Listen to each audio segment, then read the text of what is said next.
Let us be good friends. I'd like to start by asking a question. What does it mean to be a good friend?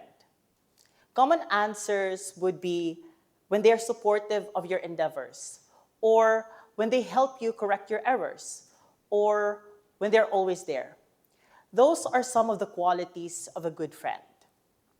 Notice that whenever we describe what it means to be a good friend, we always use positive terms. We don't use terms such as when they're discriminatory or insulting whenever we describe some of our good friends. That is because our friends are our safe space. And that means that the bond of friendship is a personal relationship built on mutual love and respect for each other. It is a continuously evolving process of progress and growth by people who genuinely support each other. People whose goals are not about bringing each other down, but raising each other up. People who are there to support each other in this journey called life. So why am I talking about friendship? This is because it is a beautiful thing. And that is, it is a fundamental social relationship for us human beings. It is this love, connection, belongingness, and support that allows us to thrive as human beings.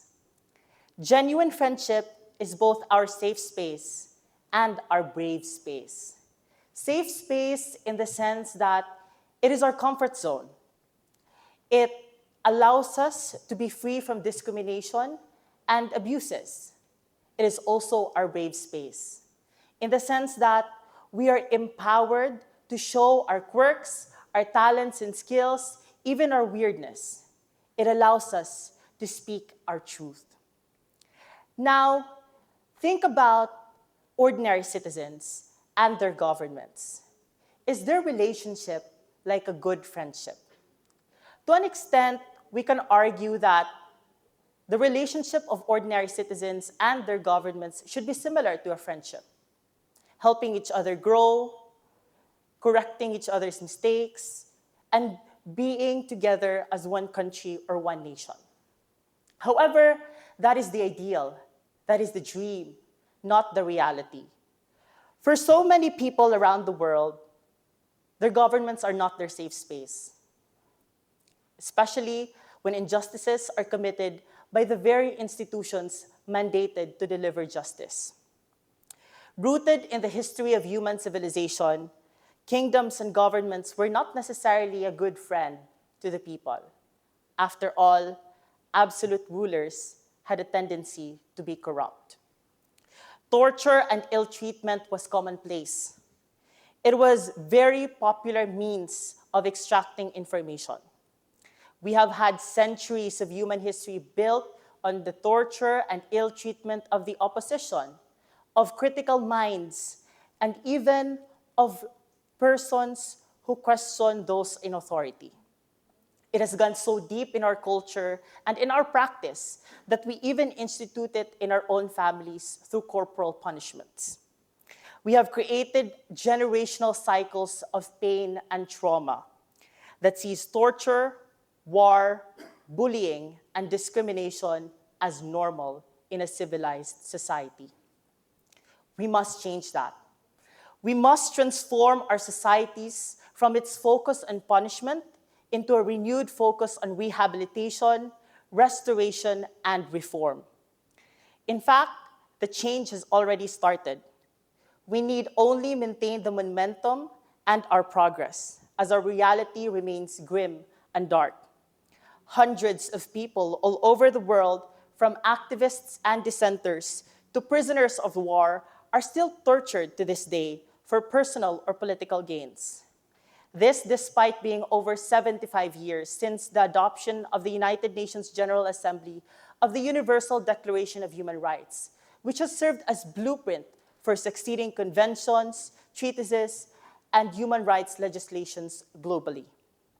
Over 39 years ago, the Convention Against Torture and Other Cruel, Inhuman, and Degrading Treatment or Punishment was adopted by the same body. We need to maintain our momentum. We need to regain our progress.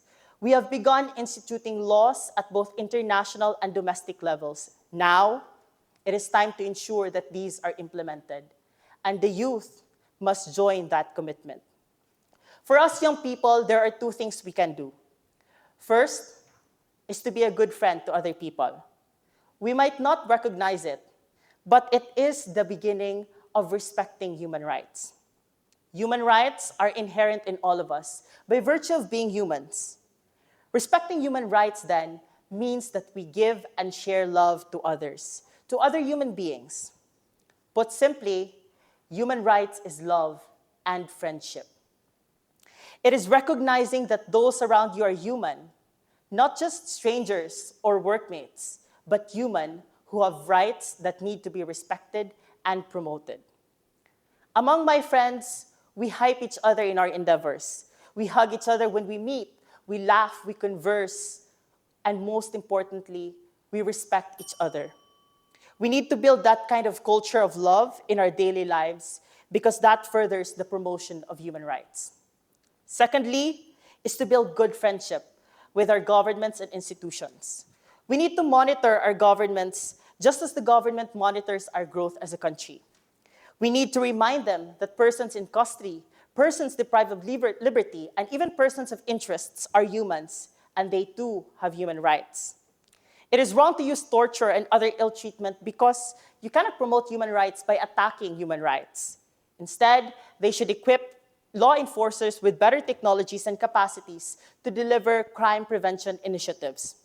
We must be clear and unequivocal with what the law says. The law enforcers must do. And the law is clear.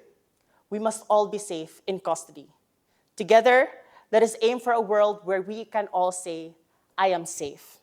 Let us start today with our peer and our governments. Let us all be good friends. Thank you.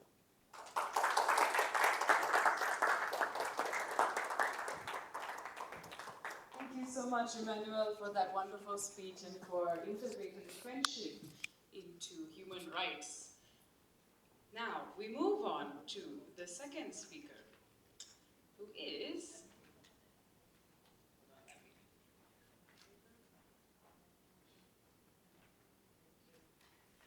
Li Shi Yi.